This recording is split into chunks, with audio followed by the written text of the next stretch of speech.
Les Iraniens ont élu Massoud Pezeshkian pour succéder à Ibrahim Raïssi à la tête de la République islamique. Chirurgien de profession, ce réformateur défend une politique plus ouverte vers l'international et plus tolérante sur le plan social.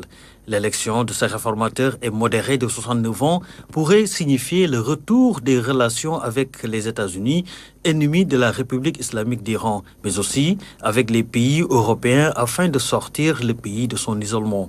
Organisé à Alat après la mort en mai du président ultra-conservateur Ibrahim Raïssi dans un accident d'hélicoptère, la présidentielle s'est tenue dans un contexte de mécontentement populaire face à l'état de l'économie du pays frappé par des sanctions internationales.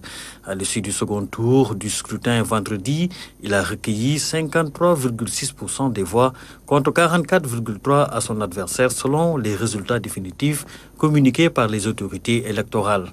Après un premier tour le 28 juin marqué par une forte abstention, la participation s'est établie à 49,8%. Le scrutin en Iran était suivi avec attention à l'étranger alors que l'Iran, poids lourd du Moyen-Orient, est au cœur de plusieurs crises géopolitiques, de la guerre à Gaza aux dossiers nucléaires dans lesquels il s'oppose aux Occidents.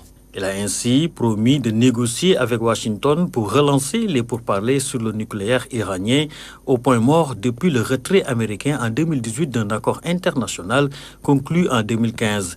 Le président iranien a des pouvoirs restreints.